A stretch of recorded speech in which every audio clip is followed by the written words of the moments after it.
Please comment where you are listening from in the world. Thank you, let's dive in.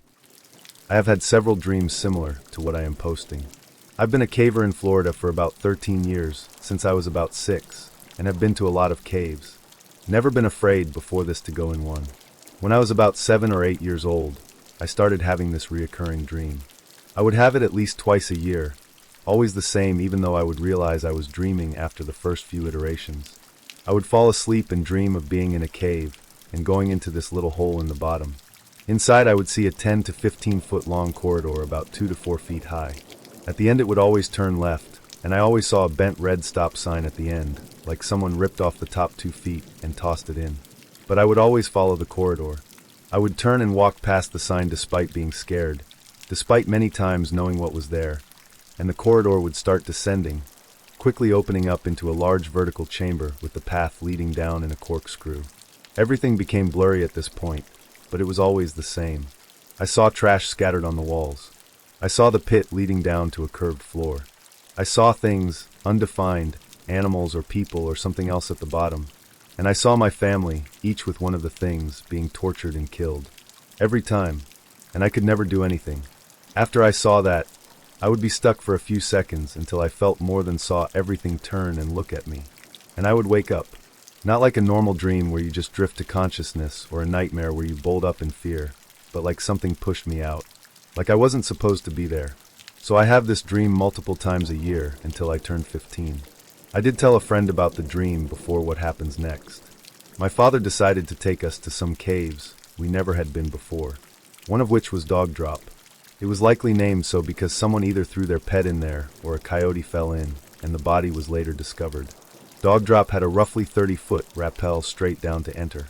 I went down with my brother while my father waited up at the top. There was a hole in the ground. I started to feel uneasy, though I didn't know why. So I followed my brother into the hole. I felt worse as I moved down, and when I looked up I saw the same corridor, the same turn, the same wall, the same bottles at the corner. And I instantly was hit with this overwhelming sense of nausea and fear, and being watched, and everything was screaming at me to leave. I froze and must have made some noise because my brother turned around and asked what was wrong. I managed to say I wanted to leave now, and climbed out as quickly as I could, followed immediately by my brother. We packed up and left, never have gone back and never will. Haven't told anyone what actually happened, just said I wasn't feeling well, and they forgot pretty quickly. The thing that really makes it creepy for me is I have never had the dream again. Year after year I would have it consistently, but it just stopped after that. But I still remember it all. And I still feel afraid, almost an external fear, when I think of it. Previous edit for safety. I saw some people talking about looking up the cave/visiting. Just want to say, never go caving, especially in an unfamiliar place, without a guide who belongs to a local group.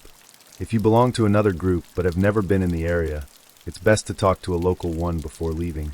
Caving is dangerous and people die. Don't be arrogant and try and rappel on a garden hose. Yes, someone did that, yes, they died. The local grotto you can check out is called the Tampa Bay Area Grotto, and yes, the initials are TBAG. Story 2. Back when I was a kid, my grandmother had a really close friend who used to help her babysit us. One day she goes missing. Family doesn't know where she is, and we don't either. About a week later, police find her body in a dumpster. She had been dead for 4 to 5 days. She had been mugged and had several stab wounds. Incredibly tragic, who would mug an old lady? Here's the spooky story. A few days just before she was found, my 3 cousins swore they saw her walking around in their backyard and knocking on their window. The following day had search going through the area. It wasn't until the body was found that we realized what they saw couldn't be true according to police timeline, but they swore it was her. Edit. I'm adding more context for the story. I initially kept it brief because I didn't want to have a wall of text, but since this blew up a bit, I'll include more details. The backyard was actually pretty big and long because it was shared by the entire apartment complex, which had 4 units, 2 upstairs, 2 down. My cousins were in the downstairs unit on the left. Again, like I said in a different post, it was gated on all sides by wooden fencing. My cousin's window had blind spots, so you couldn't see the entire backyard. It wasn't night time, but the sun was setting. They said it was almost down at this point, so I assume around 7 p.m. They're in their room, which has a window that sees into the backyard. It was ghetto and they were pretty poor, so their beds only had the mattress, not the frame supporting it. It was a queen, and a single pressed up against the wall with the window. So basically, to look into the backyard, you were standing up on a mattress looking against how you normally face, back against the wall, sitting down on the mattress. Youngest brother. Holy crap, there's someone in the back. She just walked away. Oldest, laying down on the bed, what are you talking about? Youngest, dude, it looks like old lady. She's walking around, where grandma's vegetable garden is. Youngest, come fing look. She's just walked away. Oldest, goes and looks, I don't see anything. Stop being stupid, goes back to laying down, little one stands there looking at him. Middle brother comes to look a moment later. Oh shit, she's right there. WTF, she's coming to us. They all look to see the lady knocking on the window. They scream, panic, and run out to Dad. Dad obviously doesn't believe them, but after a bit gives in. He goes out and checks, nothing. So just a side note, the way these apartments were connected, you couldn't go into the backyard from your individual unit. You had to get out into the main hall, which had a door that opened into the backyard. Another story to add here from a friend. My wife and I stayed at a nice hotel in downtown Pittsburgh. It was where I asked her to marry me after a lavish meal. I picked the room because it came with a huge Japanese soaking tub that me, a 6 feet 1 inch man, could barely see over the edge of. Anyway, the first night we stayed there, we were sleeping in the single king bed. I believe the alarm clock said it was 2 or 3 a.m. To my left, and just a few feet from me, I heard the sound of what seemed like a pencil slowly rolling down a sloped surface. It was so deliberate and loud that it woke us both up. It was also so deliberate that, while my heart thumped in my chest from the sudden noise, I quickly convinced myself that it was a pencil sliding off the desk in our room, and I went back to sleep. The next morning, to my surprise, I found that A, there were no pencils in the room, and B, there was no desk. It was my first night in the room, so I assumed that it, like other hotels, had a place to sit and write. Well, that was not the case. The only thing I could find to write with were ballpoint pens with their caps on. They wouldn't make that distinctive, loud noise that a ridged, wooden pencil makes as it rolls. Furthermore, there was no sloped surface in the room for anything to suddenly roll off of in the middle of the night/morning. The whole thing was weird enough for us to talk about it that morning. I do not believe in ghosts, but to be honest, I'd love to encounter something unexplained. I entertained the idea of a ghost pencil, but knew in my head it had an explanation grounded in reality. But that's not all that happened. That night we were both in the soaking tub. The water was up to my chin. It was great. We were in the middle of February, a cold and miserable month in Pittsburgh. We were sloshing around in the tub having a blast, pretending we were rich. And then, from the other room, we heard the buzzing of an old microphone hooked up to a PA system. Basically, that sound of feedback that precedes an announcement. The whole room filled with the buzzing sound of microphone feedback. Our hearts thumped in our chests yet again, and then we both practically jumped out of our own skins. We heard the distinctive sound of someone blowing into a microphone to test it. Huth-huath. You could see it in your head, it was so distinctive, just like the pencil. My heart went from thumping wildly to thrumming like a hummingbird's. Naked, I leapt from the tub and threw a towel around myself. That was a man blowing into a microphone. I said. My wife stayed in the tub, scared and quiet. I searched our room and did not find a speaker, or any kind of speaker grill embedded into a wall or the ceiling. We could not for the life of us find a potential source for the sound other than an iHome speaker that was already playing music from my iPhone. So that was our story. We still had one more night.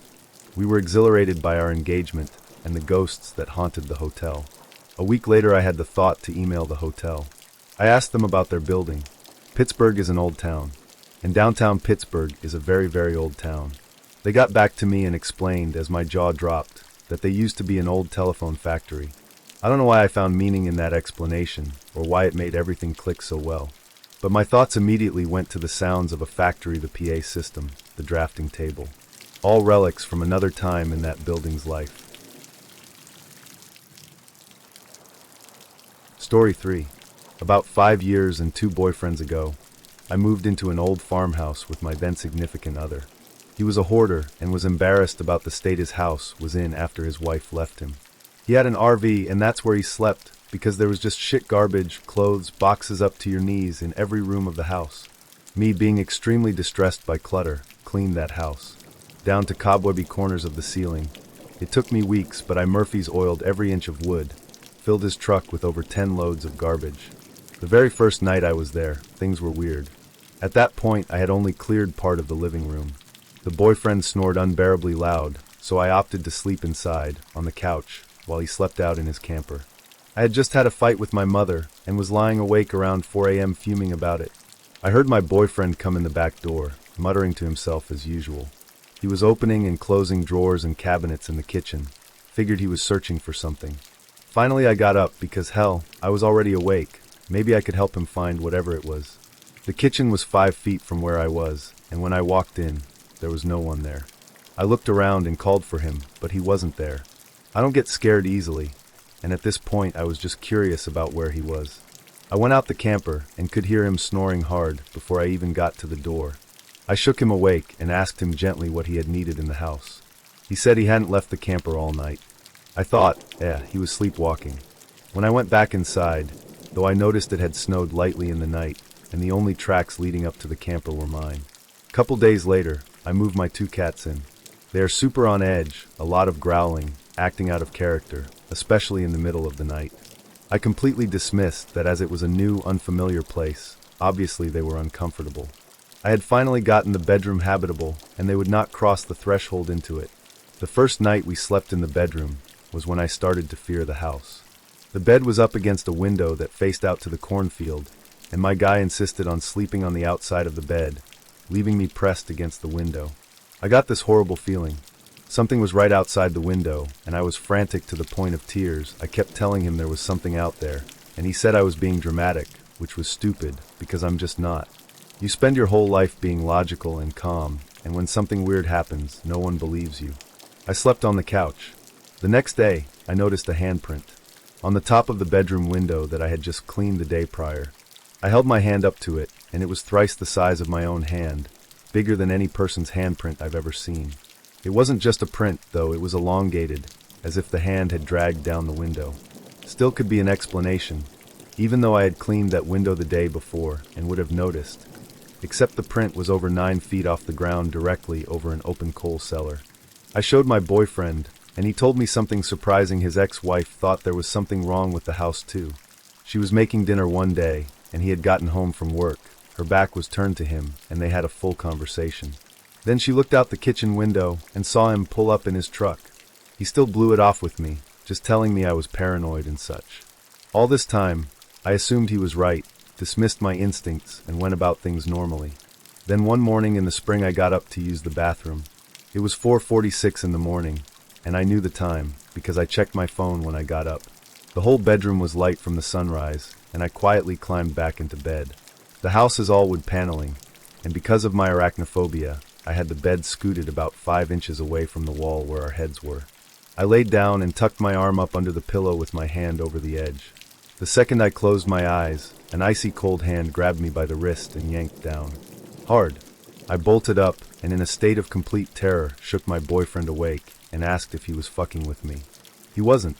I will never forget that grip, because I had to struggle to get my hand back. I called my close friend, and she said, "You know that there's a cemetery within view of your bedroom, right?"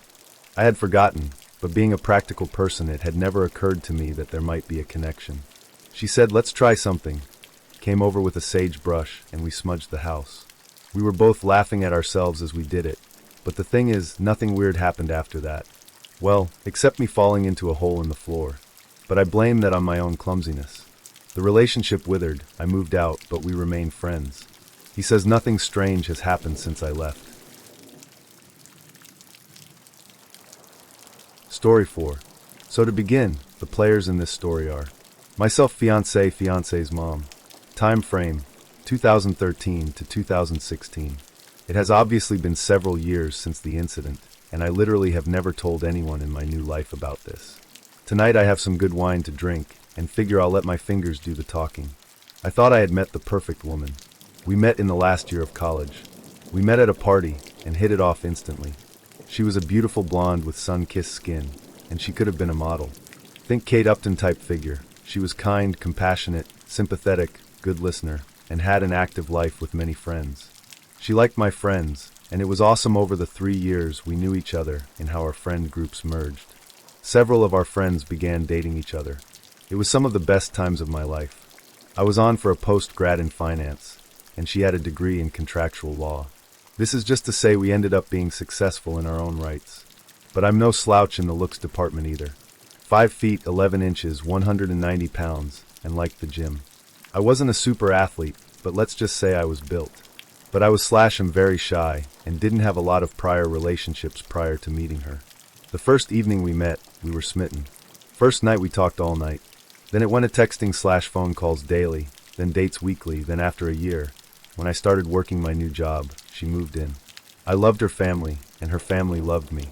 Mostly her mother, as her father was standoffish, as he was to everyone. It was a whirlwind romance.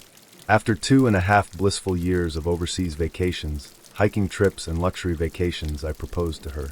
She said yes. I was over the moon. She was doing all the planning for the wedding. We were talking about our futures together, buying a house, children and family trips that we were going to take together, and all such things like that.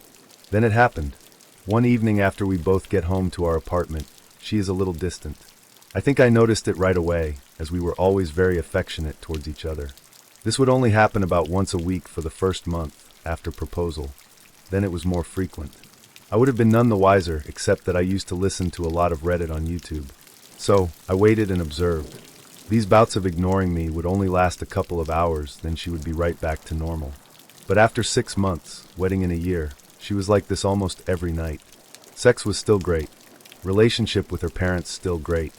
But over Thanksgiving at her parents' home in Louisville, Kentucky, we lived just north of D.C., she was standoffish towards me in front of her mother. Now her mother was a very observant woman. She pulled her daughter aside to talk to her, and I could hear them arguing. After some heated but muffled words, they returned to the rest of the family and carried on like nothing was going on. I figured I could ask her about it later and did. She was not willing to talk about it and asked me to wait till we were home to discuss it. I agreed, as I loved her deeply and thought we could work through anything. Her mother was an older version of her. Same stunning looks, just a few grays in her long, thick blonde hair. This is important later. Back home I asked her about it, and she was unwilling to discuss it. When pressed on it for a week, she finally confessed that a guy at her work was trying to get to know her better. She wanted to be forthcoming, so she showed me her phone, and as I looked through it I noticed that all the texts that would have happened during the time she was withdrawing from me were removed. There was nothing untoward in the texts. But I did go into her phone settings and turned on her locator on her phone, as we shared the same phone plan. And I honestly thought it would make me see that she was not doing anything wrong. Was I wrong? That second weekend after Thanksgiving, she had a company Christmas party. I had planned on going, but came down with food poisoning and had to back out. She had a girlfriend pick her from our apartment, as they planned on drinking. Alada had a DD for the evening. We had planned on going out all night, so I told her to have a blast, and I would see her in the morning. So, as I'm puking my guts out and barely able to get off the toilet for more than 30 minutes, I grabbed my phone and watched her location. First it was a restaurant, then the venue of the company party, then a bar. None of this alarmed me until I saw her phone stop in a downtown hotel. At this point I was miserable in more ways than 3. Projectile vomiting out my butt, mouth and now soul.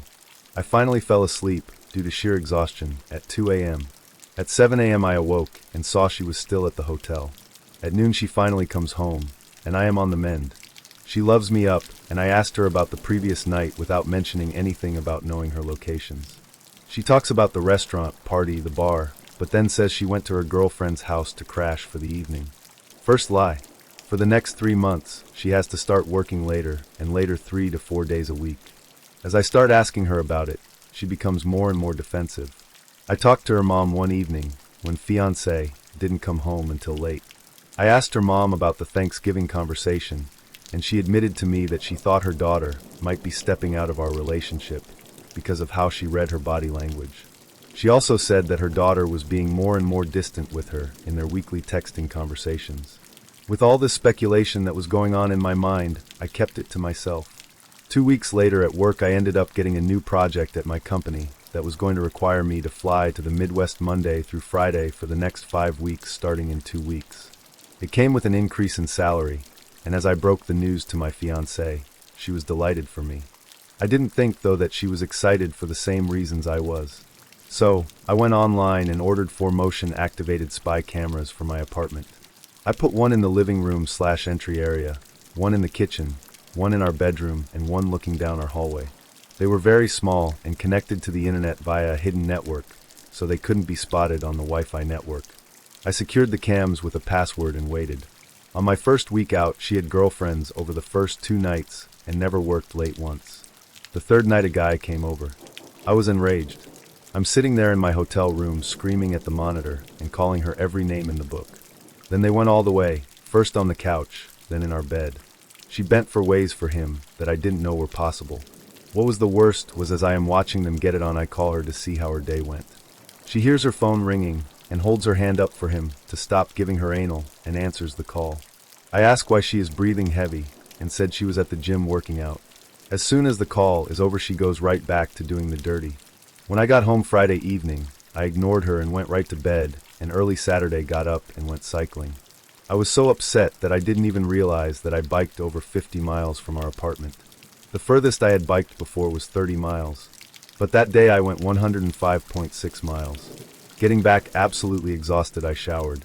Then she and I went out that evening and had fun with our friends and had a lot to drink. Is it breakup sex when the one you're going to break up with is oblivious? I was bursting inside. Heartbreak, anger, rage, feelings of betrayal all swirled around in my heart and mind. She, who used to be so attentive, was oblivious to all this. It hurt so much because I loved her so much. I finally confided in one of our mutual friends, and he told me that they all knew about it for months. I was finally told. They all felt sorry for me, but no one again said a damn thing to me, which is why they stopped inviting us out with them. I hadn't noticed it before, but I could look back and see that about 3 months prior they gradually invited us/me less and less. So, I figured I would try and win her back. The next weekend I planned the entire weekend as a complete weekend of spoiling her in every way. Wined and dined, pampering, massages, rubs, and talking to her about future plans and about how much I loved her. I knew I was starting to break through when after her 4th glass of wine she started to cry, and I could tell the guilt was coming up to the surface. I asked her what was wrong, but she would choke up every time she tried to speak. I then told her that if she did something in her past or was having some kind of conflict in her mind that she needed to speak to me about, that I was more than willing to talk with her about it, and if forgiveness was needed, then I was more than willing to forgive and move on. The only words that came out of her mouth in her was how much she loved me. It actually hurt to hear that from her, as I now had 4 separate videos of her and the other guy in our apartment getting it on. Over the next 8 weeks of traveling to the Midwest, the trips lasted for what would be 10 weeks. I recorded over 41 hours of her having sex with what I found out was her co-worker. She never worked late once while I was gone. I tried every weekend to be extra attentive, and each week she got more and more distant. After watching this for 8 weeks, I was done, so I devised a 12-step getaway plan. Gather evidence. Get her out of the way in order to execute my plan. I scheduled a 2-week exclusive getaway trip for us at an all-inclusive resort, Barbados. She was ecstatic. Then a week before the trip, I claimed I had to back out and told her to take a friend. I knew it was over when she showed no disappointment that I couldn't go. She scheduled co-worker to go with her. Terminate our apartment lease. It would expire 3 days into her trip, and I was the sole signature on the lease. Find a job in another town. The company I had been assisting in the Midwest had offered me a job with a slight increase in salary. Find a new place to live. I got an apartment in the above said location. When she is gone, perform the following. 6. Take her to the airport, go back home and pack all her things same day. Saturday 7. Get a new phone number/phone/email. Cancel all social media. Monday 8. Separate us completely in regard to finances. Withdrew all monies from our joint accounts and then closed them. I put all her money in an envelope and packed it in her things. Monday 9. Have the movers pack all my things up and ship it west. Monday 10. Take all her things to her mother's house 600 miles away. All my fiancé's belongings fit into the back and bed of my F-250 crew cab. Tuesday through Saturday. 11. Give her mother the evidence. 12. Start my new life. I didn't want to do anything that was illegal, so I made sure that nothing of hers was missing. It was so hard to pack all her stuff nice and neatly away. I never cried so hard in my life. I have read so many times on Reddit about SOs saying they will never do it again when caught, but they don't stop. My hope was that she would genuinely confess so we could forgive and move on. She never did. Twice she came really close, but her secret was too hard for her to reveal. Tuesday morning, I left our apartment north of DC for the last time. It took 10 hours to get to her mom's house. What happened when I got there I was not prepared for. I arrived at her mom's house around 8 in the evening. I figured she would be surprised to see me, since I was coming down unannounced. Since they lived in a gated community, I had to buzz her house from the front gate, so she was waiting for me outside when I drove up. I could tell that she had been crying when I walked up to see her. I asked her what was wrong, and she hugged me, bawling that she thought her husband was cheating on her with a much younger, skinnier, and prettier woman. Dumbfounded, I just held her for what was probably 10 minutes. She soaked my right shoulder with her tears and snot. When she finally composed herself, I asked if we could go in a talk. We went in and I asked where her husband was, and she indicated that he said he was going fishing with his buddies at a remote cabin an hour away. Then she said, he hates fishing. She gave me all the indications that she had picked up on, and apparently it had been going on for about a year. So, doing a little bit of research, we found a credit card hold charge for a 5-star hotel that was only 20 minutes away. On call later, confirmed her husband was in fact there for a 4-night stay cheating with his mistress. 2 peas in a pod. I said, what? She responded, 2 peas in a pod. I said again, your husband is cheating on you, and your daughter is cheating on me. That's why I came here to drop her stuff off and move to XXXX. I showed her the evidence in a binder on screen captures I had made. After looking at the first 3 or 4 pages, she looked at me dumbfounded. We both hugged and cried for a good 30 minutes. At that point she said stop crying and looked at me and said, well, tonight there is nothing we can do about it except for you and I to knock out these 3 bottles of Moscato and fuck in every room of the house. She grabbed 2 wine glasses and a bottle of Moscato wine and walked out to their private pool deck saying, are you coming out here or are you going to get fucking revenge? Now I won't go into much detail because I don't want to get blue balls, but that night and for the next 3 days we fucked nonstop. I put myself in every hole her beautiful body could offer. I must have C*** met in, or on her 25 plus times in that period. After those days were over, we passionately said goodbye and I drove to my new destination. She kept me informed as to everything that happened when now ex-fiancé got back. The day fiancé got back was epic. I canceled my phone the morning of the day she got back. So when the plane landed and she called for a ride, it indicated the phone was disconnected. She apparently had her lover take her home. He dropped her off and left.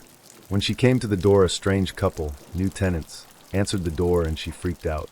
I can't tell you how many times she tried to call me, because again the number was no longer valid.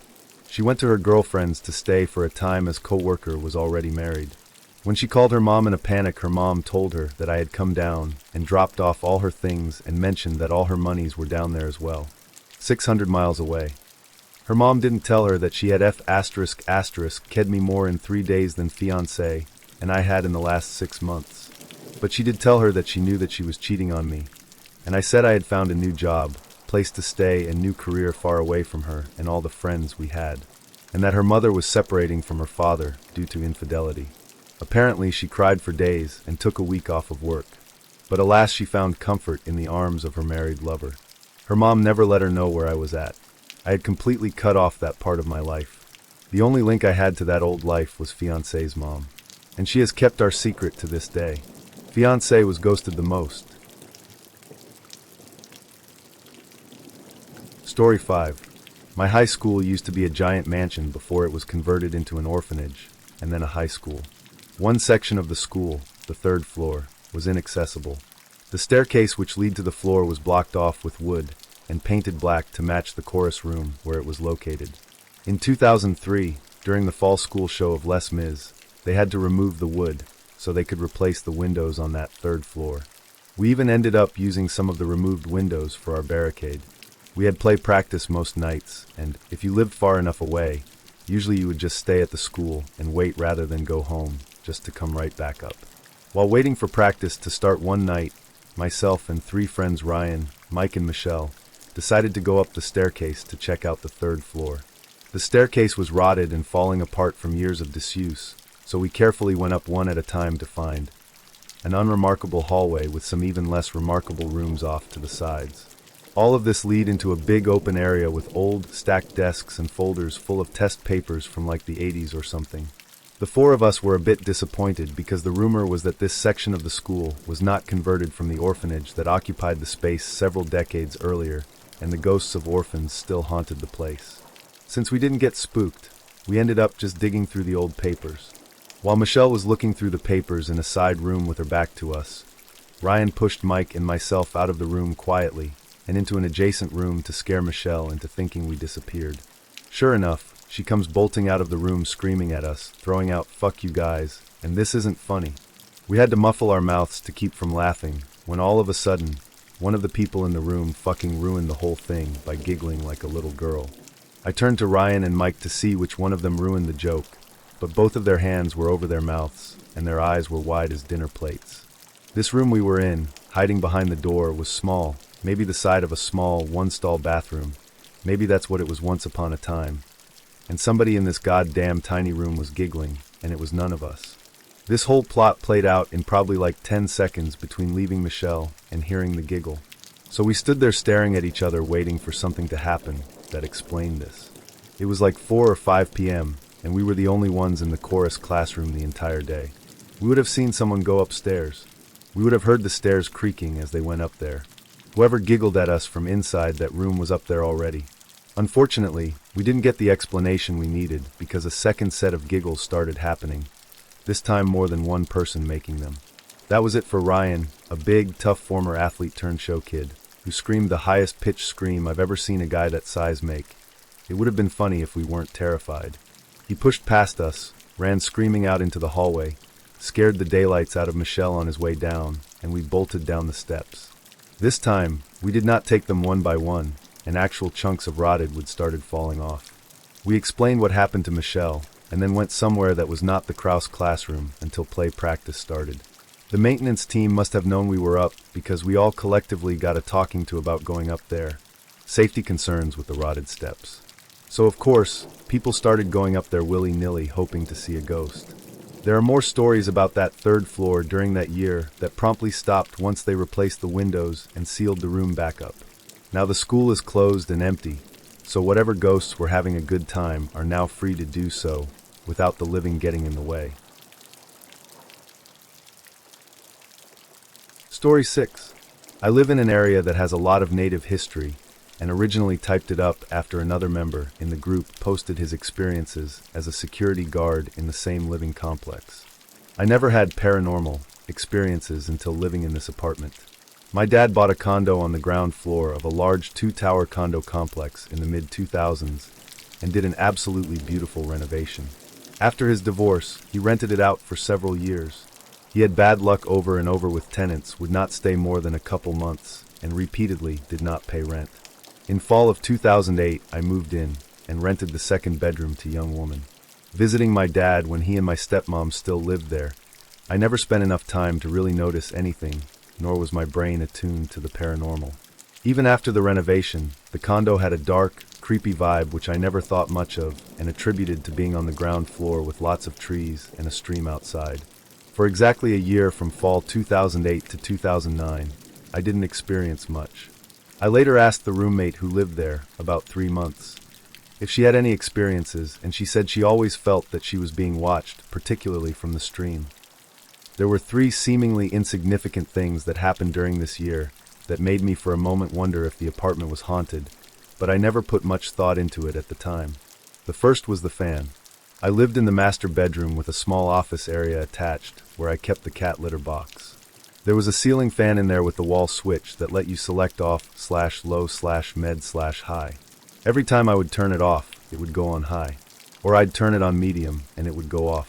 Easy to chalk up to faulty electrical wiring, so I never put much thought into it. The second incident during that time was a little more frightening, but brush-offable. I was in a long-distance relationship at the time. One night as I was falling asleep, in that zone between wakefulness and dreamland, I heard my name called from a very specific spot on the ceiling in a disembodied version of my boyfriend's exact voice. Jerked me awake saying WTF, but I didn't lose too much sleep. The third odd thing that happened in the apartment can easily be explained as a plumbing disaster. For that year I pretty much only used the green bathroom in the hallway. The master bath creeped me out. I came home one day to bad flooding from the toilet that was restricted to only the bathroom. The insurance guys came, ripped up all the wood flooring from the main door to all of the master bedroom, somehow leaving the bathroom tile intact. Determined there was absolutely no way the plumbing could have malfunctioned and refused to replace anything, leaving a $10,000 job to my dad out of pocket after destroying the house. This has always been a bit of a head-scratcher, and just added to the oddness and weirdness of this place. My dad never replaced the flooring, and I walked on concrete the rest of my time there. After the flooding, for the rest of my time there, the green bathroom was really humid and warm, musty smelling. This will be important later. I still use that bathroom, but not as much. Fast forward a year. Long-distance guy and I break up. Life goes on during this time. No more incidents that I can recall in the apartment. One important person to this story was a security guard. I'll call her Pam. She knew us from growing up there, and was always friendly when I drove in and out. In fall of 2009, I was dating a new guy named Matt, who had just moved from California. A nice, good, positive dude. I'm not super woo-woo, but I think most of us can agree that everything in life is some sort of energy, and spirits/paranormal is the best example of that. Adding or subtracting people, energies, or drastically changing an environment, such as renovating, can throw off the balance of energy. When Matt moved in is when shit started getting weird. October of 2009. I remember this night like it happened yesterday. I borrowed my dad's car for the night and needed to register it with security. Pam was working. She was making small talk as she was filling out the form, not looking at me, and casually asked, "Did you get your place cleansed yet?" Gut punch to my stomach. Everything flooded into my head at once, and I knew. I started shaking and asked, "What do you mean?" She looked up at me and said, "When you moved in, I told you to get that place cleansed." I said, "I probably thought you said cleaned." "No," she said, "cleansed. Spiritually." I flipped the F out. I burst into tears. Everything I knew deep down and never acknowledged about this apartment was true. I refused to go back into the apartment that night and asked Matt to get me overnight stuff to stay at my mom's. It turned out that Pam was Wiccan and offered to do a full cleansing of the apartment the next night. So the next night rolls around. Pam, me, armed with bags of sage, Matt, and two new people. Tiffany, a girl who had lived in the same apartment growing up. Apparently my dad bought it when her dad sold it, and was now into semi-professional ghost hunting due to her experiences in that apartment growing up. WTF, and her girlfriend. Tina had an EMF, device that registers supernatural activity, and a recording device, which we placed on the coffee table in the enclosed patio. Pam led us through the house. We repeated what she said, asking any negative spirits to leave, etc. Nothing odd happened. They left, and Matt and I went to bed.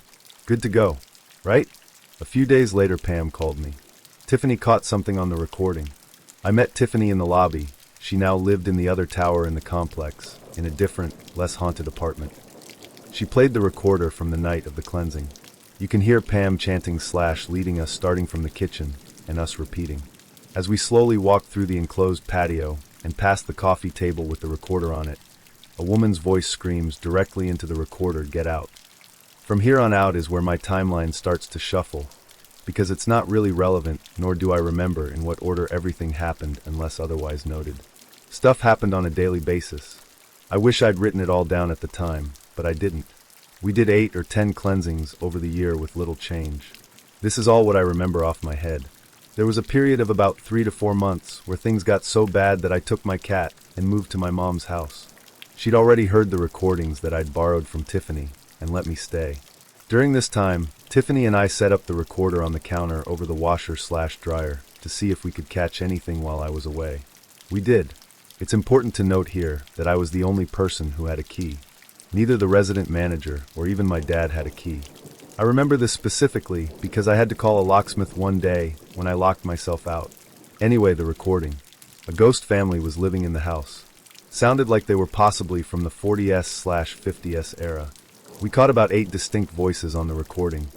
A woman who liked to sing, a woman with yippee chihuahua-like dogs, no dogs near me in the apartments, a woman who was chronically coughing, tuberculosis, a little boy who ran up and down the hallway, a man speaking in the local dialect and doing laundry, people cooking, talking about mundane life stuff. The coughing lady would repeatedly speak directly into the recorder, softly saying, "Help me, help me." This went on for weeks. First, I'd like to preface this story by saying that I consider myself a pretty rational person. I understand intrinsically that there has to be some explanation for it, but I don't know what it is. Okay, when I was 11, I went to a summer camp type place with my classroom for 4 days. I don't remember the name, but I do remember that every one of the kids had immediate weird vibes when we got there. Lots of kids waking up crying wanting to go home, meltdowns, general not fun when it should have been fun. Kids wandering off into the woods. Camp counselors miserable. One night, I woke up to the sound of tapping on the window. At first I thought it was just a branch or something, but the tapping followed a rhythm. It went tap tap tap tap tap tap tap tap. Once I figured out that it wasn't random, I got more scared than I've ever been in my life. Were we being pranked by another cabin? I ran into the nook our counselor slept in and started to wake him up. The clock next to him was deep into early morning, maybe 3 a.m. He woke up and got mad at me, telling me to go back to bed. I understood that it wasn't a prank at that point. I went and laid in my bed. Soon after it started again. Eventually it stopped. I was terrified and didn't go back to sleep. The next day shit was weird. It's normal for kids to be scared, but I was caught on some questioning my own morality type shit. I refused to go canoeing cause I was convinced we would die. If I was near the woods, I was overcome with a desire to walk deep into them, and that terrified me more. This wasn't normal little kid scared shit. This was a deep existential acceptance of the possibility of my own death. And I feel like 11 is kinda young for that, but maybe not. The whole trip I couldn't hang. Even on the school bus back, I was convinced something would happen to the bus. I didn't feel normal for weeks. Everyone I talked to about it denied it. They were sleeping. The other cabins had no clue. There was no pranking going on to corroborate the possibility of that being it. It had to be something rational, but for the life of me, I don't know what it is. The space next to the window was free of branches. Maybe it was a deer. Who knows? Story 7. When I moved into my suburban neighborhood, I expected peace and quiet.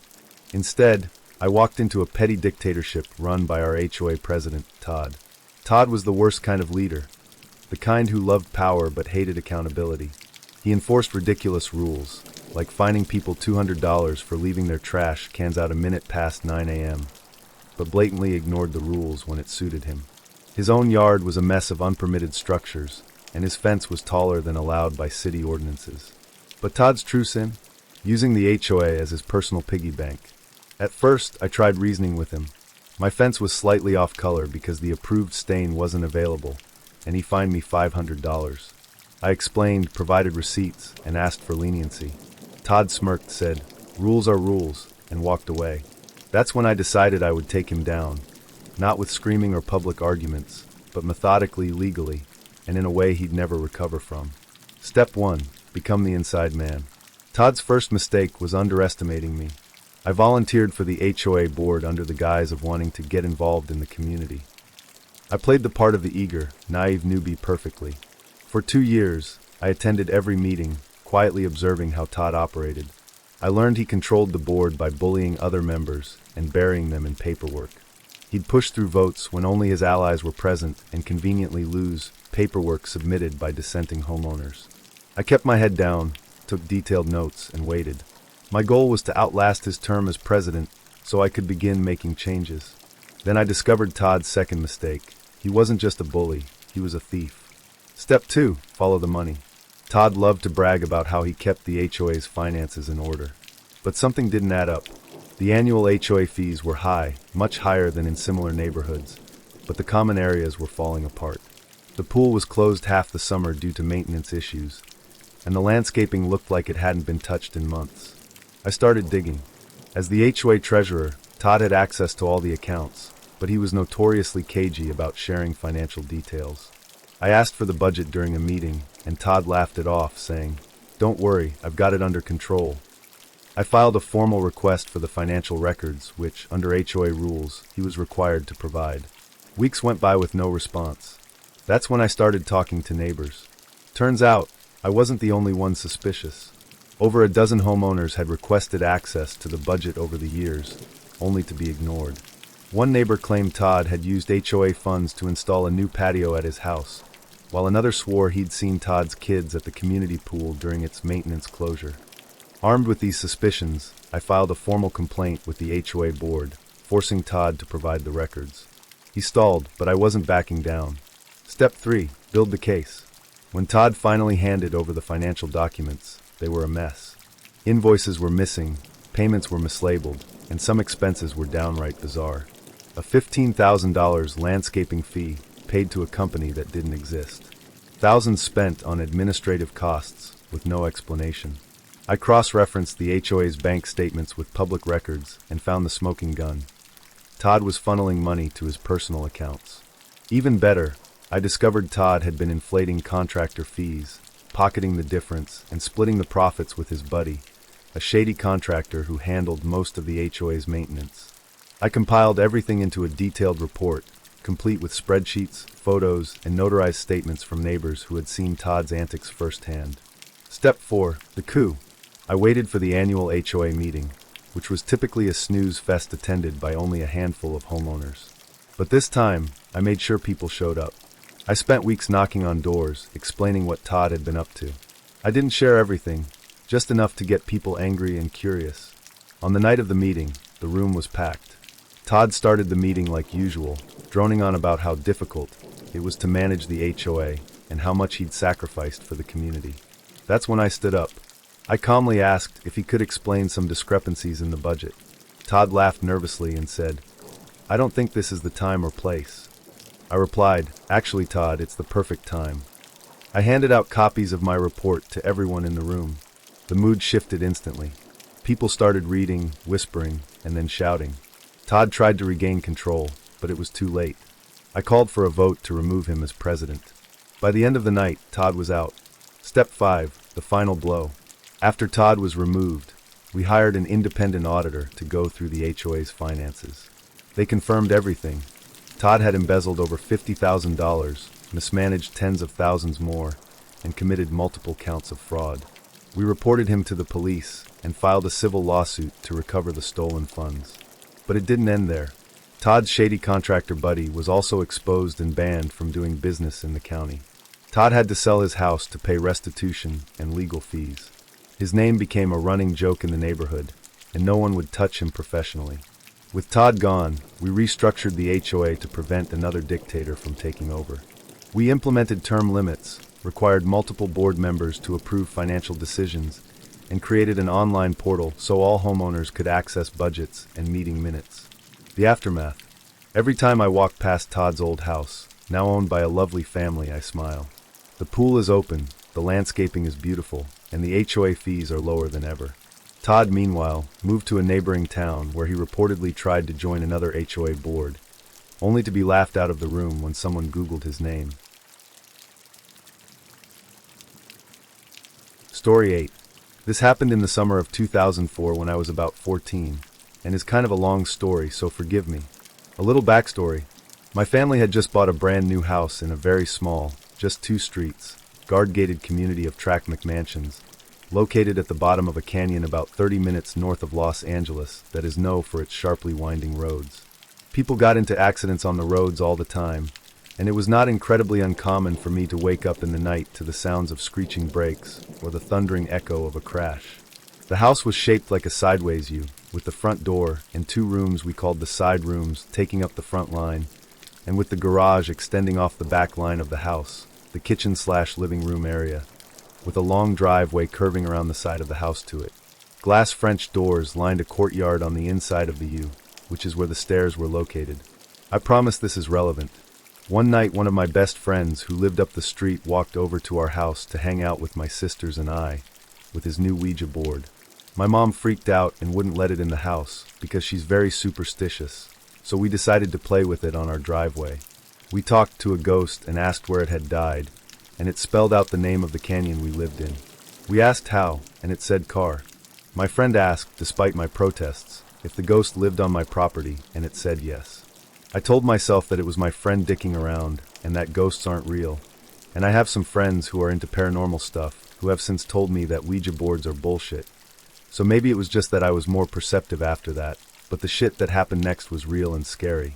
A couple of days later, my family went to the beach, but I had to stay home because I was doing a correspondence course for summer school and was behind on homework.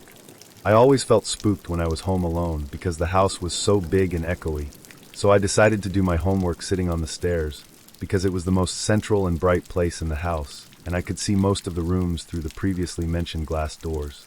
I had been sitting there a while when, out of the corner of my eye, I saw someone dressed in white walk past the courtyard and into the garage. We were still having light work done on the house, so I figured my mom had forgotten to tell me that the painters were coming that day. I got up to go make sure they had everything they needed, but upon standing and getting a full view of the garage door, I realized it was closed. But I know I had just seen somebody walk straight in there. Just then, I heard my normally very calm dogs freaking out in the backyard. I ran outside to see what was up, only to find them barking furiously at a wall in our side yard. As I was attempting to calm them down, I heard loud clattering and banging coming from inside the house, and then sudden silence. Every hair on my body was standing on edge, and I felt like I'd been dunked in ice water. At this point I was pretty positive I was being robbed, so I ran out the side gate and sprinted as fast as I could to my neighbors who were on their lawn across the street, and explained through tearful gasps what I'd seen and heard. His wife called my family and told them to come home since I was obviously distressed, and he grabbed a golf club and went back to the house with me to check it out instead of just calling the police like I'd wanted to. They thought I'd just spooked myself and overreacted and didn't really believe there was anyone in the house because it was a very safe community, and they noticed, as I had failed to earlier, that there were no strange cars in my driveway or on the street. We had a clear view of my house from the neighbors, so we'd have seen if anyone had driven away. When we got inside, it was to find that every closet and cupboard on the inside of the first story of the house was open, and every chair had been moved straight back, exactly 3 feet from its original place. It was the weirdest thing I've ever seen. Nothing had been rummaged through, nothing was missing, and no one was there. We called the front gate, and the guard swore that no one who didn't live in the community had gone in or out yet that day. The time that had elapsed between me going into my backyard and returning with my neighbor couldn't have been more than 5 minutes or so, and it would have taken much longer than that for a person to move all of the chairs in so precise a manner.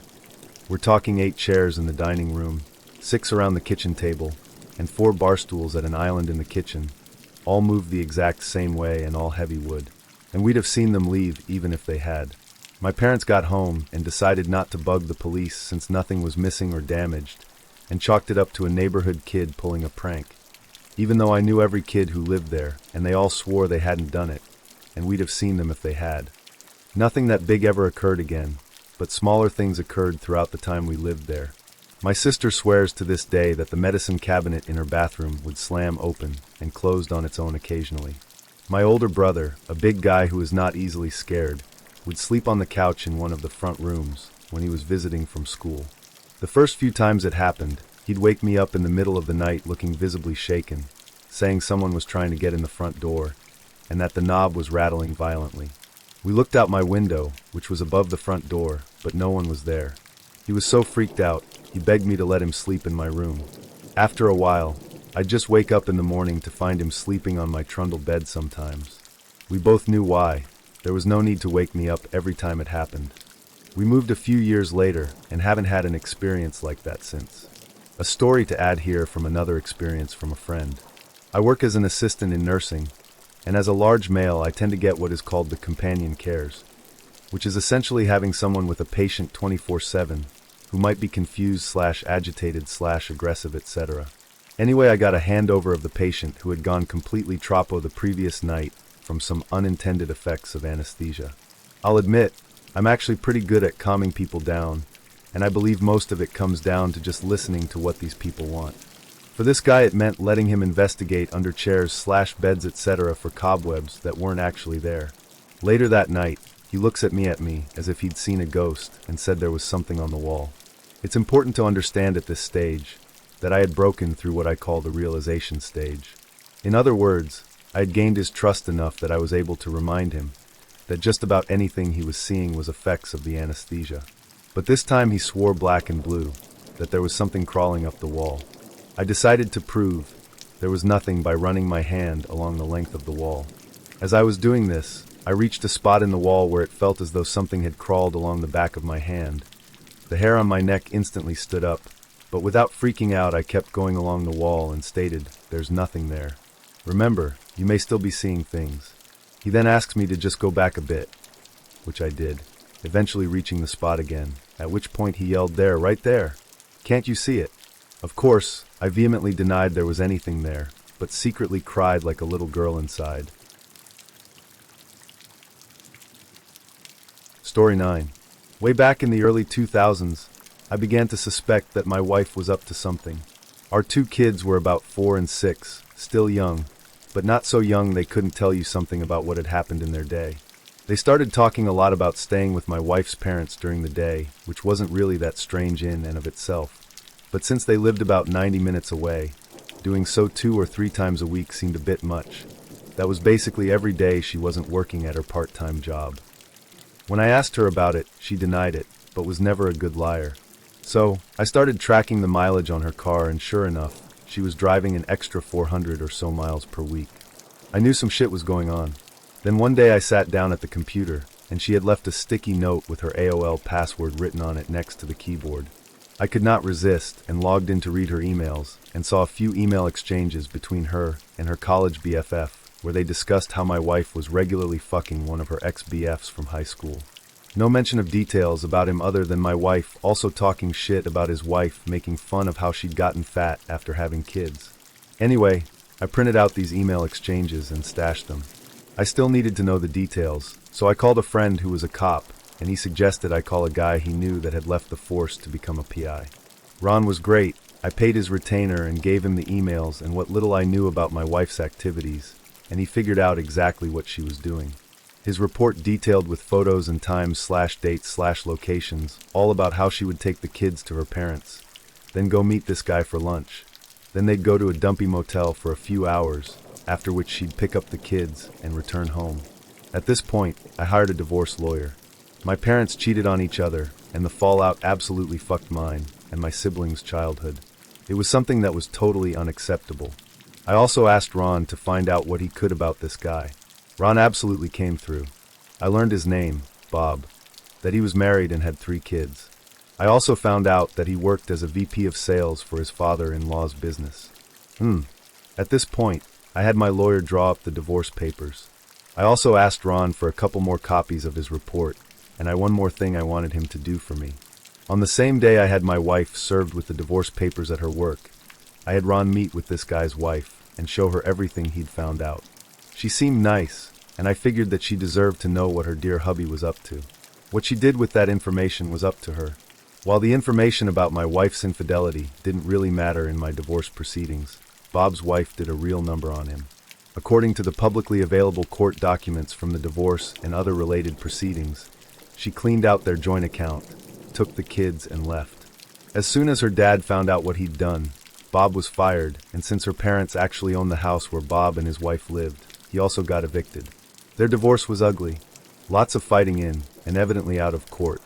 I guess Bob went to the house and started arguing with his wife, and it escalated to the point that her brother stepped in, and Bob got his nose broken.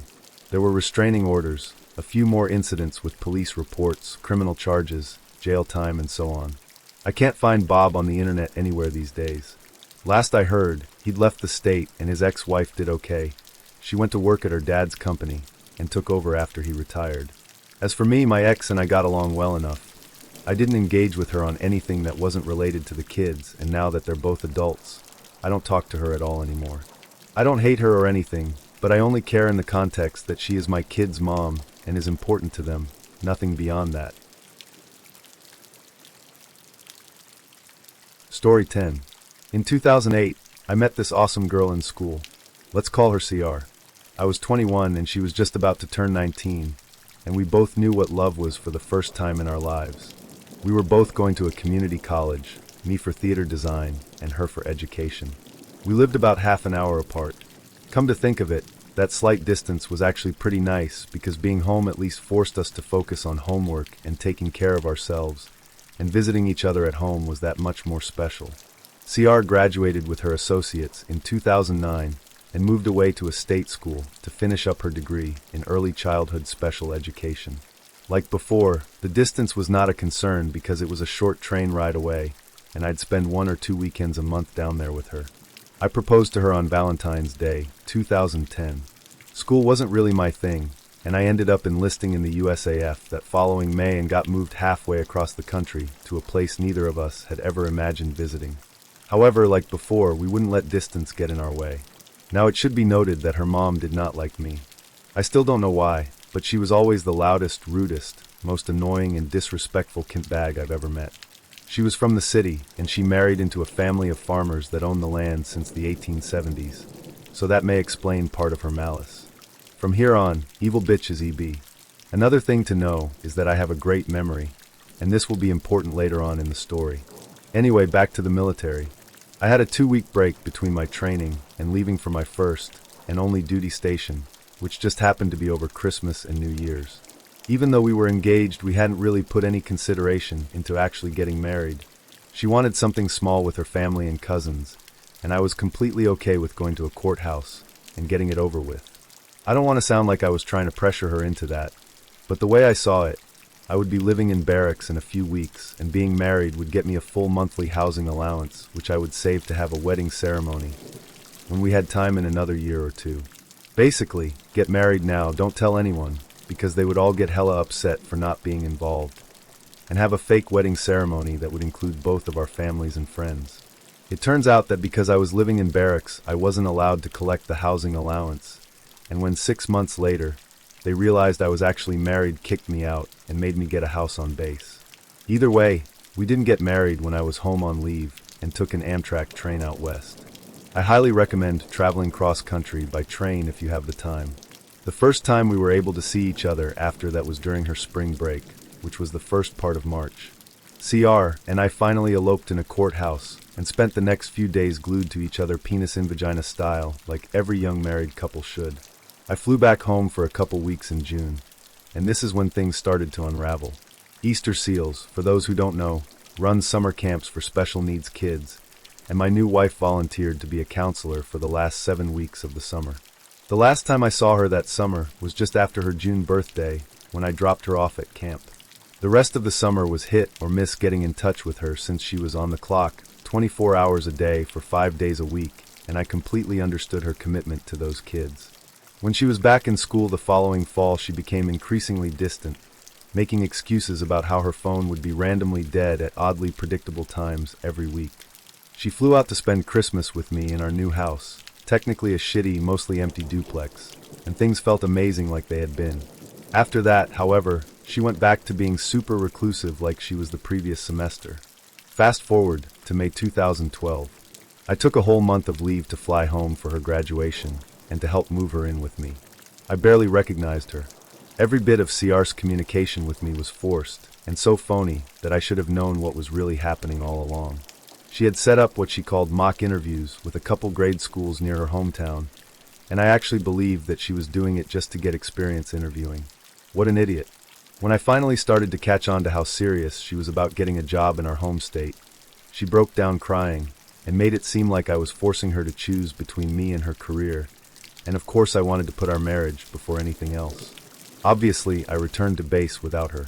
A couple weeks later, I pressured her into telling me what the hell was going on. She fell in love with one of her fellow camp counselors and let the affair go on for about 9 months, with claims that she was going to tell me but didn't know when. The usual too guilty to tie your own shoes bullshit, and she honestly expected me to walk away from our relationship right then and there. No, I fought tooth and nail to hold us together for 2 months before filing the divorce. I'm skipping a bunch of sappy details here, but the divorce was filed late August and became final that December, mandatory 90-day waiting period in my state. The pain I suffered in that one-sided relationship is something I would never wish on anybody unless that truly deserved it. Apparently, EB whispered all kinds of lies to her about how I joined the military to get away from her, and actually had the gall to blame me for all the crying and misery her oldest child was going through. My soon-to-be ex never admitted who was blaming me for everything, but I was really close to her dad and siblings, so I can't imagine that they would ever suspect me, but EB was so manipulative that by Halloween they had all turned against me. At that point I had it. I was near suicidal, and my anxiety attacks were hitting basically every day. I was miserable, tired of being lied to, tired of the slander, tired of being the bad guy when I was the one who was attacked here. It started with sending texts to her brothers and sister saying, "Hey, I'm actually your brother-in-law. Nice to know that we don't keep secrets, right?" CR exploded, but that was just the beginning. I wrote a 3,000-word letter explaining in every detail I could recall exactly what happened, the fact that we were married, including copies of the marriage license and certificate, our plans for the future, and how I was the only one living up to our expectations, where she met the guy she was fucking behind my back, his name, address, phone number, camp counselor name, so CR would have a harder time refuting it. and a bunch of other information that she made me keep secret from them. I sent copies to everyone in her extended family. Well, everyone I had an address for. Her roommates, the summer camp she worked at, close professors she had brought up in old conversations, and the principal of the school she ended up working at. Calling the fallout catastrophic is an understatement. Her super devout Catholic family basically disowned her.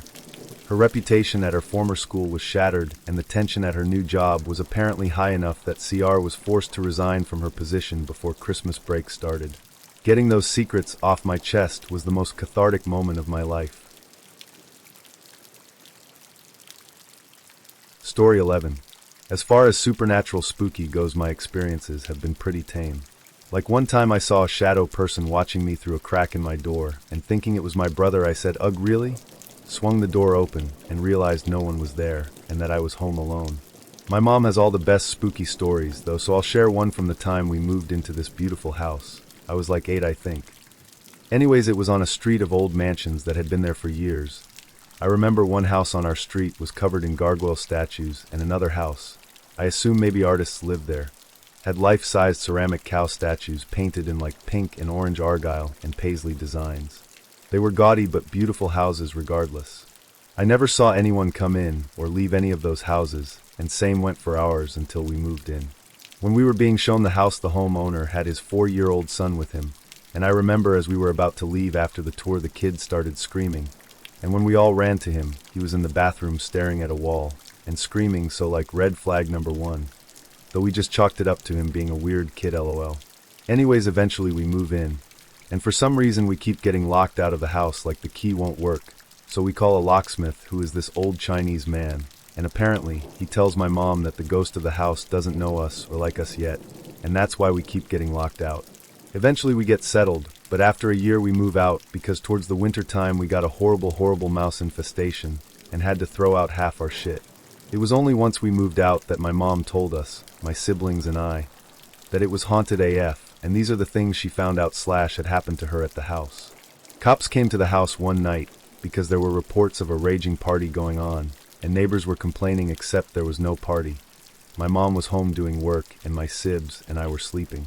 Doors opening and closing, fridge/freezer door opening and closing. My mom's boyfriend would babysit us while she worked nights, and would hear a woman talking, but he was so scared of that house he'd refuse to leave my mom's bedroom to check if it was her. It never was. My mom had an electrician come out for some repairs or something, can't remember what for, and had to go to the electrical box, which was beneath the house in a basement that used to be the servants' quarters. As I said, this was an old house. She said there were lockers and beds left over and sealed off well in the middle of everything. She said her and the worker guy both got chills. I didn't even know the house had a basement until she told me this part, LMAO. The main event apparently happened one night when she came home. Her boyfriend was jogging up the stairs, and she called out to him, "Don't run up these stairs, you'll hurt yourself." The bottom floor and stairs were completely made out of marble. And just then she got chills, turned around and saw a woman with a broken jaw hanging from her face. We theorized that she must have fell down the stairs and died in this way, sad face. Apparently she told her BF to turn around and look, but he noped TF out of that, lol. Last experience is when she was loading up the moving cars with boxes to leave the house, and her boyfriend got locked in and couldn't leave. They called the locksmith guy again, and he said, she doesn't want you to leave now." So I guess the house ghost liked us after a while. To this day, though, no one else has moved into that house. I see the owner's truck there every once in a while, and I still wonder about the gargoyle and cow house, but I guess I'm better off not knowing, lol. To add with another story, I have a few stories that happened over the course of my life, but nothing freaked me out more than my younger brother one night when we were kids. I lived in an older house, built in the early 80s, and there were some weird things that would happen. Objects and places we didn't leave them, voices, lights, nothing particularly creepy though. Except after this. I have 2 brothers, and we are all exactly 2 years apart. When I was young, roughly 9, my brothers about 7 and 5 shared a room. Across the hall was my room. Our doorways looked at each other. I awoke late into the night/early morning, as it was still dark, to a methodic click sound. I could see my brother's light turning on, off, on, off, periodically and in succession. I wandered into the doorway and watched as my brother sat in the top bunk. a look of horror on his drained-looking face with his little arm reached down clicking the light switch. I don't know how long I stood there, but soon my mother was at my back, watching for a moment before scolding my brother for being up so late and playing with the light. He turned, dead-eyed, to my mother and I and stared coldly for a few moments. In the most monotone voice I've ever heard from a 7-year-old, he told my mom, "They can only move in the dark. They keep getting closer. When I turn the light off, they can almost touch me now. Goodbye." My mom freaked, took all 3 of us to her room, shut and locked the door, and we slept with the light on. The next morning I asked my brother what he saw. He again got a very dark look about him before explaining to me that children kept coming out of his closet. Except they were darker than the darkest shadow, except for white lines that surrounded the outline of their forms. They had empty white eyes. Every time the light was off they inched closer. When the light was on, they vanished. When the light turned back off, more deck-ended from the closet and made their way to his bed, climbing up the bunk bed and reaching for him, but leaving the youngest alone and asleep. It freaked me out, but from here it only got worse. This became a nightly occurrence, and both my brothers soon began asking for a chained lock on the closet door. My mother obliged, so they could finally get some sleep. I started staying with them at night to help them sleep. The night the lock was placed on the door, we fell asleep with relaxed fears, until the door violently slammed open as far as the chain would allow, and I swear to God all 3 of us saw small black hands clawing through the gap. This became almost nightly. It quickly evolved into whispering coming from the door of the closet, coos and coaxes to near the door, desperate pleads to just let us out. My mom thought we had overactive and gruesome imaginations. Maybe she was right. This continued for almost a year, and as suddenly as it began, it just stopped on the year mark. No sounds, no traces. No nothing. We carried on with life. Other strange things occurred from time to time. Some scary, some odd. We grew older. We stayed in that house for 13 years. We moved, and I moved out of my mom's house. I got my own place, and by some stroke of absent-mindedness moved into the house directly beside my childhood home. By now I had forgotten about all the strange things of my childhood, and didn't remember them until I was walking my dog one night close to 3 a.m. You see, I work until midnight, so I'm up all night. My brother's childhood bedroom window faces the backyard of my current home. I looked up as my dog started staring in that direction to find the light going on and off. Methodically, very slowly, I found it strange. It became a nightly occurrence on my walk to look up and see the light. I remembered the children from the closet. The strangest part for me is the family that moved into my old home is a single mother of 3 boys. Just like my family. And just like my family, the children were fairly close to the ages of 9, 7, and 5, give or take a year or 2. After doing some research, I found that that particular house was built in 1980 or 1981. It held a nice young family until 1987, when an electrical fire broke out. The family was a father who worked in the mines and was often away, a stay-at-home mom, and her 3 boys, roughly 8, 6, and 4. When the fire broke out, the boys became trapped in the bedroom my brothers slept in.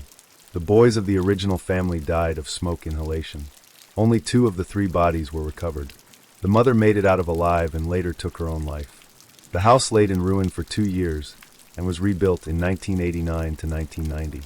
In that time, several strange deaths occurred. A husband and wife moved in with an infant daughter who died of SIDS 5 months after moving in. In 1991, a single man moved in and hung himself in the basement.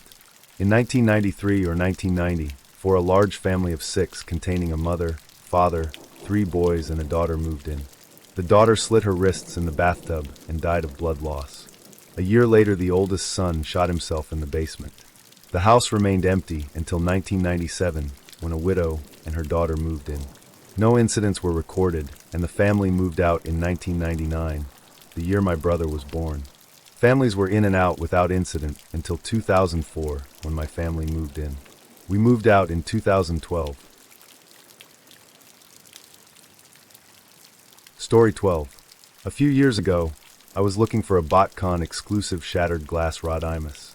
Prices on eBay were too damn high, so I turned to the junk ion exchange on TFW2005.com. I've bought and sold items there several times and have gotten great deals. I put out a post of what I was looking to buy and waited. The next day I got a message from a user I'll refer to as Shitlord or SL for short.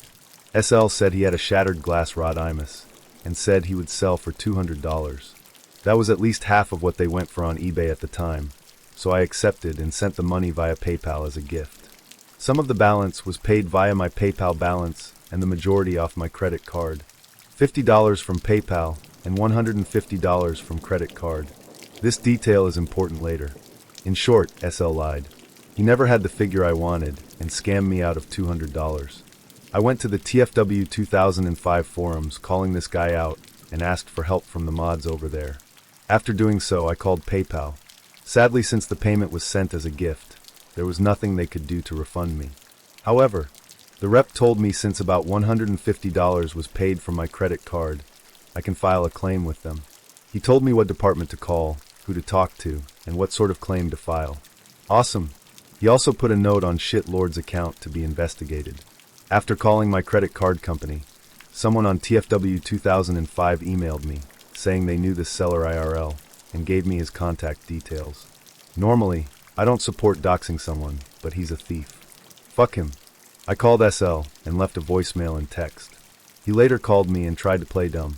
Then he said his TFW 2005 account and his PayPal were hacked. Really?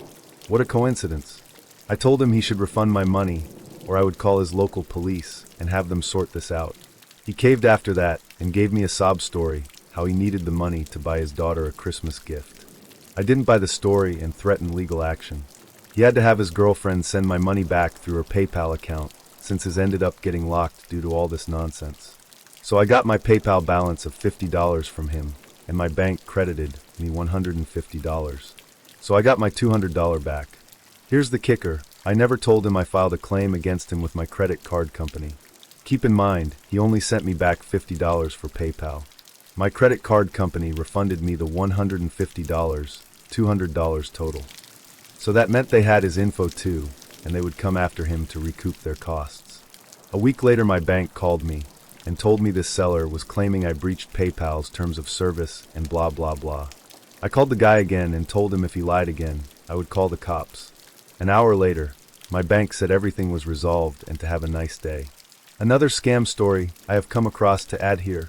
This was in Christmas 2001, back when we still trusted the internets and eBay was a sure bet for getting a deal. We were looking for a nice gift for our 6-year-old, and having limited funds thought that maybe a slightly used PS2 console would be awesome. We found a seller with a long history and a good rating that had a console and a dozen games with it $4,300. Especially considering the games, this was a fantastic deal, maybe half off of retail. The seller was mostly into selling sports cards, but he had a variety of other auctions, including lots of video games.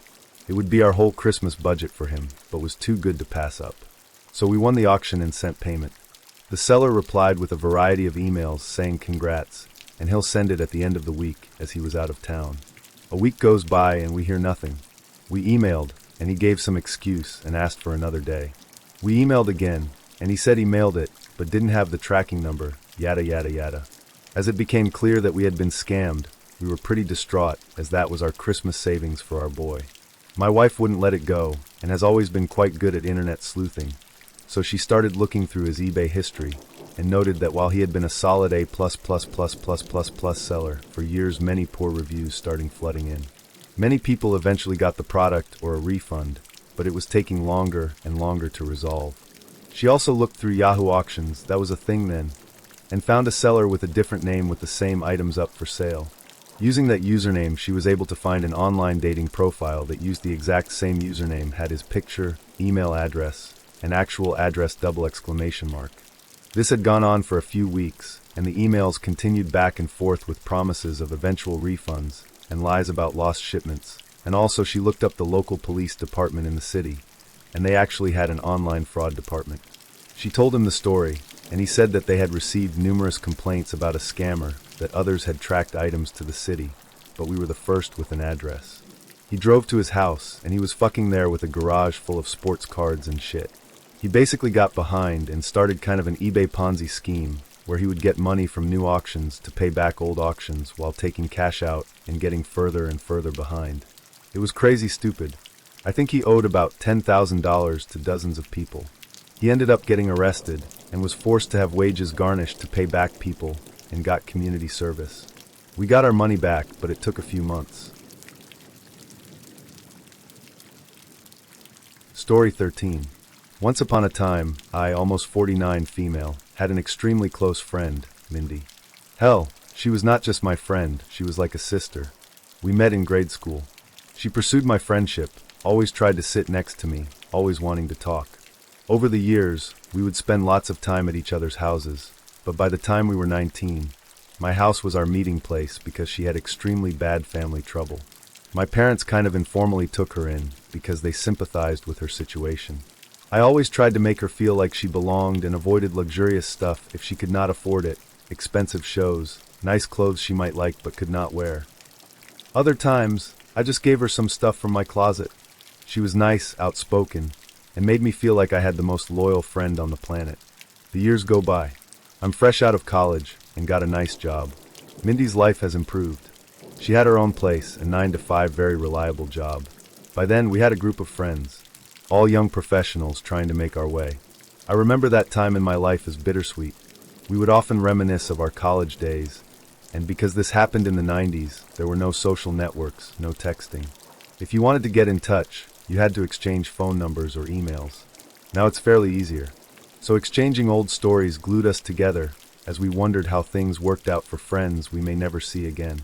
Gatherings and get-togethers happened in my apartment. I loved that place.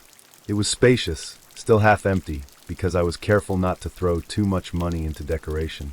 Around those days, Mindy began to look sickly and quite not herself. I was worried and loved her to death. She had been there for me, especially when my fiancé broke up with me for no reason. I guess we now call it ghosting. He was the first man I ever truly loved. I was never able to get him to express his love like I did, but I accepted him for who he was. He had some cold stages which left me wanting, but I thought I could manage. Basically, I was settling for being breadcrumbed. He was gorgeous, successful, and protective. So when he proposed, I was on cloud 9 and decided to ignore the negatives. I had saved a lot of money for our wedding. To be fair, he did the same in a separate banking account. Things came to an end when all of a sudden, he broke up with me. He told me he did not want to get married and did not love me, nor wanted any type of relationship. He let me keep the money from our joint account plus some of his things at the apartment, workout bench, clothing, pretty much everything. This had a bad effect on me. I felt like he despised me and wanted to cut ties no matter the cost. Invitations had not been issued, so calling off the engagement was not such an ordeal. Mindy was there for me, listening to my pain, my rants, and endless sobbing. I lost so much weight I was embarrassed to be seen out on the street. She had a boyfriend, George, and he was awesome about letting me crash at their place whenever anguish and pain hit me hard. They both cut ties with my ex. I had made so many life-altering decisions for him only to be left in the dark. Mindy and George sat me down and disclosed that my ex was seeing someone else. I remember the shock and emotional pain. My heart was racing, and I ran to the bathroom because the bad news made me throw up. I never understood how my ex treated me like that. Those Christmas were so bad. I would sit in my living room staring at the wall. Mindy and George helped me set up a very 90s posh concept Christmas tree to cheer me up. Only white lights, a few golden ornaments, and natural pine. I was so depressed the tree stayed, put until next spring. By summer, Mindy broke some devastating news. She was terminally ill. I was so angry. She didn't deserve this. Her diagnosis was grim. So bad that George proposed earlier than he had planned because he wanted to live in the moment. She had always dreamed of a huge wedding. It was her obsession. We would go into bridal shops and try as many dresses as possible when we were teenagers. The wedding of her dreams was now out of the question. Her family would not pitch in. She'd left their home on very bad terms, and George could not pay it on his own. George was now barely out of medical school and up to his neck in debt. I decided to pay for her wedding. It would be a small event, but I would make sure the decorations and her dress were as dreamy as she had always wanted. I still had the money I had saved for my wedding, and as financially risky or stupid as it may have sounded back then, I was sure those final days with Mindy would be worth gold when she was gone. Her illness made me realize there are worse things in this life other than being unceremoniously dumped by my ex. I threw myself into it. I was also happy and hopeful, as Mindy was able to go to her chemo sessions by herself without becoming too sick. She also looked much better than other patients. Our group of friends also helped her a lot. There was not a day when someone would not bring her groceries or help pay for a random utility bill, as she was now out of work. I had initially offered to help her set up a better health insurance plan, but she declined. Pay attention to this, more on this later. So I decided not to intrude and give her the fairy tale wedding, or as close to it that I could, that she wanted. She had picked a nice rental dress and tiara. The florist was to accommodate her taste and create an indoor garden. The venue would be my apartment. The baker had been retained for a 6-tier wedding cake. There would be 35 people. With tables, an aisle, and a musician to play some music, we could not do the loud disc jockey thing.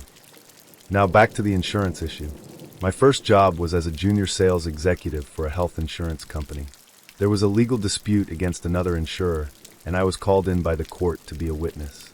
As I was getting cleared to enter the building, I saw my ex. My stomach churned. I immediately thought courtroom wedding. By the time I reached for the elevator, he had already vanished. That messed up my day. I relived the lack of closure all over again. I could not let it go. I contacted a good friend who I knew was doing her law internship at the court district. She helped me by checking any legal records regarding my ex. No court wedding. I was relieved. I know it sounds silly, but there was a fraud claim, and he was the plaintiff. I didn't make much of it, but it was strange. He was very smart, and getting screwed out of his money sounded too uncharacteristic. I still wanted to help Mindy, and tried to set her up with a good insurance plan. I knew it was difficult given that companies treat terminal patients as money-dumping risks. I pleaded with my old boss, and he searched her name, but she was not in the company database. Maybe she was using a different insurer, but that was odd because she clearly told me what her insurance company was. I felt guilty because I was kind of snooping. Things were normal for a month, until my friend at the courthouse broke some disgusting news. The defendant in my ex's lawsuit was my best friend, Mindy. She asked me if I knew anything about it. I had no idea or clue. She then disclosed that the case had become popular gossip among courtroom clerks because my ex had fallen for a complicated Cupid scam. As it turned out, Mindy and my ex had an illicit love affair behind George's back and mine. It spanned a full year, and she was not out of work. She had been fired for embezzlement and larceny, stealing from an employer. I did know that she kept moving apartments, but I thought she had been trying to save on rent, so she had kept looking for cheaper and cheaper places. She moved around towns in the same city. First, she took my ex's money for some investment, and she used her former employer's credibility for it. Never got too many details. Then she got him to help her with medical bills, and scammed him out of close to $20,000. Her illness was fake. I avoided her for a week. I hired a PI to help me get whatever I could, without much hope as their affair had ended. The PI managed to help me get some closure. His name was on her lease for a small studio. Everyone in the building thought they were a couple. It was their love nest, and it was 2 hours away. I never suspected anything, but apparently he had been lying to me about his actual working hours. He had also helped cover for her car payment at least 6 times in a year. She had my ex as her sugar daddy. She had seen me cry, puke, curl on my bed, and had broken the news that he had someone else, herself. My ex seemed salty over the fact that she had chosen to stick with George. It was simple math. My ex was very successful, but George, although not wealthy yet, had become a physician and was spoken for to start a small practice with a potential partner. She upped and left and cheated him out of money along the way. Apparently my ex figured out she had been lying about her condition. The disgust, pain, and disappointment hit me fairly hard, but somehow I had so heavily invested myself in helping her that I had emptied myself of any potential nerve-wracking reaction. I was numb. I went straight to all the wedding vendors and canceled before it was too late to get my money back. I defunded her wedding. No cake, no dress, and no veil. I sat down with George on a Friday afternoon and offered him all evidence and proof. He cried, but at the end admitted to feel painfully relieved. Yes, he loved her, but he had felt pressured to get married. He confessed to many red flags. She always went to her medical appointments by herself and became irritated if he asked too many questions. She had shown him some test results that were incredibly well crafted, but now knowing what she had done, he thought the medical documents could be fake. He confirmed that the sneaky way, having his nurse ex-roommate run her name in the computer at where she claimed to be her doctor's office. It was logical on her part, as back then, a fairly small town had only one oncologist. We also suspected that she may have been having a new affair as she spent more and more weekends with her all-girls church camping group. She claimed it was her sanctuary and helped her a lot. It may have been a front. George and I accepted the fact that we had been cheated, taken advantage of, and emotionally destroyed by the same person. I personally felt a loss of innocence. Now I understood why she wanted to keep her wedding thing almost a secret.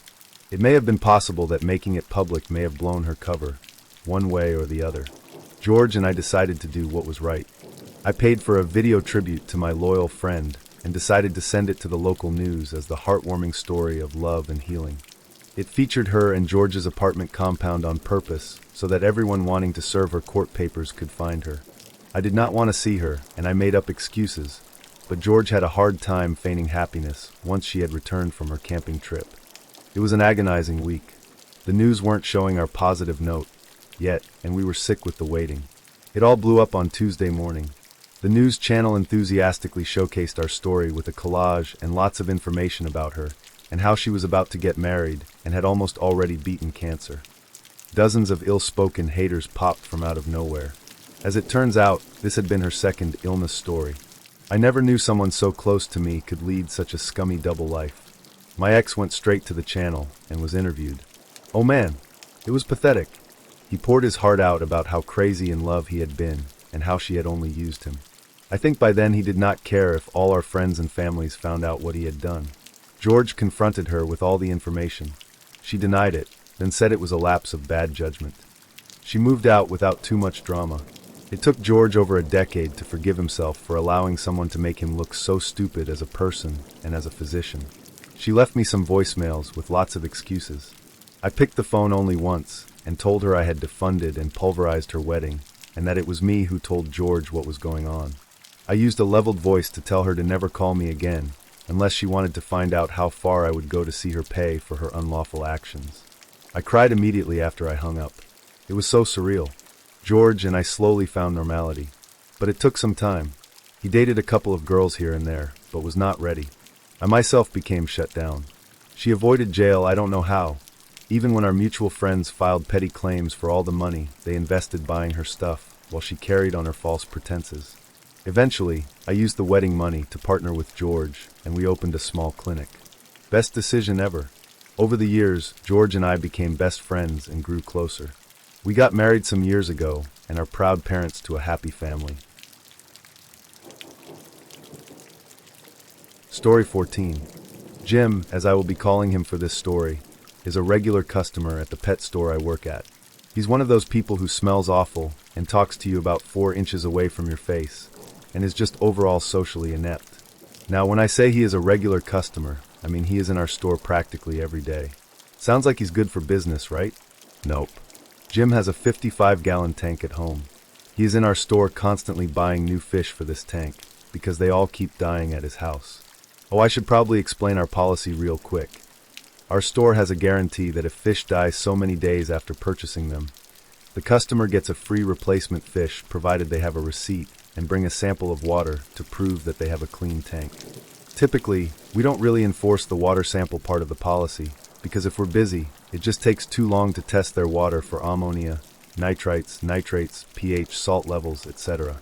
Usually, we don't have a problem. People bring back a fish once, get their replacement fish, and usually we don't see them again. Back to the lovely Jim. Now, I haven't really had the pleasure of really dealing with Jim until this week. I've sold him fish in the past, but was not aware of how much he was abusing our policy. The reason for this, I recently discovered, was that he was practically stalking another employee when she was working. We'll call her Amy. Today I found out Amy has been dealing with Jim almost every day since last August. Jim even calls the store, asking when she's going to be there, to the point where she is nervous to walk out of the store to her car at night by herself. She warned me last week that he was back and he wanted the fish that just arrived off the truck. Typically, we don't sell the fish the same day they are shipped to the store. They come shipped in bags, and they usually need a day or so to de-stress. Moving them from the bag off the truck to our tank, to another bag, to your tank is usually enough stress to kill most fish. Jim didn't care. Jim wanted the fish that day. He bought over $60 worth of fish, including fish that you absolutely cannot put in the same tank together. But even though I warned him and advised him not to, my manager told me that if he insists on buying them, we have to sell them. I told him several times that our return policy is only good for X amount of days, and only with the fish's body and a separate sample of his aquarium water. I made sure that when he was checked out at the register, the cashier also pointed it out on his receipt. He actually came back to the store later the same evening and was just sort of wandering around for about an hour. I asked him if he needed anything, and he said no, he was just looking. He was in the fish department looking over my shoulder for an entire hour while I was cleaning the tanks and scrubbing algae. He left without buying anything. He was just creepy that night. Fast forward to yesterday, when Jim came back to the store with some dead fish in a Ziploc bag. Sure enough, the smaller glowfish that I had warned him would probably be A, too stressed to take home the same day, and B, were not fish that could live in the same tank as cichlids, were all dead. He had his receipt, and he had the fish and told me to go get him some replacements. I'm sorry, but do you have a sample of water? What? No, I can't replace those without a water sample. We have to test your water before we can replace your fish. As soon as I said that, his expression changed, and he went straight on the defensive. Amy tested my water last week. She said it was perfect. I later texted Amy to discover that she had not tested his water for months, and that he was absolutely lying. Well, that's great, but I'm not Amy. If you want to get replacement fish, I need a water sample. I'd be happy to exchange your fish if you go home and bring me a sample. I'm in here every week. I buy lots of fish. You don't need to test my water. What I really wanted to say was, you're also here every week returning dead fish. You buy fish that are supposed to last 3 to 4 years, if not more. So unless you have hundreds upon hundreds of tanks, there is no need to buy fish every fucking week. Instead, I just replied with, I'm sorry, but I can get in trouble for not following store policy. I can't replace them without a water sample. You're welcome to buy more, but I can't give you free replacements. He went on, threatening to never shop at our store again. Oh, if we were only so lucky, etc. This conversation went on in circles for a bit. Me telling him I'm just following policy, here it is on your receipt, and him telling me that they never made him do this before, why now? I also offered to go get my manager several times, and each time he just replied with some variation of, I already talked to him, he says it's fine. Finally, I just told him, look, I need to speak with my manager to confirm this. I'm sorry, but I'm just following store policy. I walk away before he can talk back, and he starts following me up to the front of the store. The store manager, it turns out, was at lunch, but the shift supervisor was there, so I started talking to him instead. I had barely gotten a sentence out when Jim started the same fucking argument with me again. I stood my ground and said the same thing that I said before. I'm not taking it back without a water sample. The shift supervisor decided we would do a refund for the fish, but not an exchange. So he got his money back and everybody is happy, right? Wrong. Jim waits around for 45 minutes for the store manager to get back from lunch, all the while following me around the fish department, making comments about how I probably didn't even test the water in the tanks in the store. We test them every couple of days and do water changes at least once a week. He also started harassing a woman who I was catching fish for, getting in her face and telling her that if they die we won't take them back. She looked rather frightened, so I quickly intervened, explained our policy to her, and asked Jim if he wouldn't mind waiting up front for the manager. Jim wandered away, but only for a few minutes, and then he was right back again. Finally, after what seemed like forever, the store manager came back from his break. We'll call him Nick. I let Jim and Nick talk up front in private while I finally had a chance to get some actual work done. Jim still doesn't leave after talking to Nick. He wanted the store for a little longer. By this point, my shift is almost over, and I'm getting seriously anxious as to why the hell he has any reason to still be in the store. What if he follows me out to my car? 5 minutes before I have to leave, Jim is still in the store, and I absolutely want to talk to Nick, the manager, before I leave. I still don't know what has happened between Nick and Jim at this point. I go into the office and start explaining in practically a whisper, because the office door is propped open, and who knows if Jim followed and is around the corner listening. I gave my side of the story, and this is where I really got upset. When I told my manager that I refused to replace his fish without a water sample, my manager came back with, well, that's not your decision, that's mine. I mentioned that it's on our receipt, and that it is technically store policy, so I didn't feel that I was at all out of line, but it was evident we weren't going to see eye to eye on that one, so I let it go for the time being. This is the one thing that still has me really upset, though. If I say one thing to a customer and insist it's store policy, and my manager doesn't have my back, it makes me look really bad, especially when that thing I'm insisting on is actually the store's real policy. He went on to tell me that Jim claimed that I had yelled at him, Not at all true. I didn't raise my voice once, and it took all my self-control not to yell at him. He also claimed that I had threatened him, obviously not at all true. And the icing on the fucking cake, that I had dumped the water sample he brought in down the drain so that I wouldn't have to replace his fish. I'm fucking speechless. Seriously? Thankfully, my manager and I have worked together for almost 5 years now, and he knows that I would never do any of the things I was being accused of. Jim was still in the store when I left work yesterday, and I haven't seen him at all today, so that's where the story ends for now. I also urged my co-worker, Amy, to step forward and say something about how he calls the store to see if she's there, shows up when she's working the majority of the time, and she also said that he's hit on her and has done things like touch her on the back or shoulder while she's working. I really can't believe she's been dealing with this asshole for months and didn't quit. I had enough in a day to make me want to quit if I ever have to deal with him again. I'm hoping that what he's done to her is enough to get him banned from the store. I feel that it most certainly is, but they might claim that if there's not enough proof they can't do anything. I wouldn't be surprised. Needless to say, I hope I never see that man again.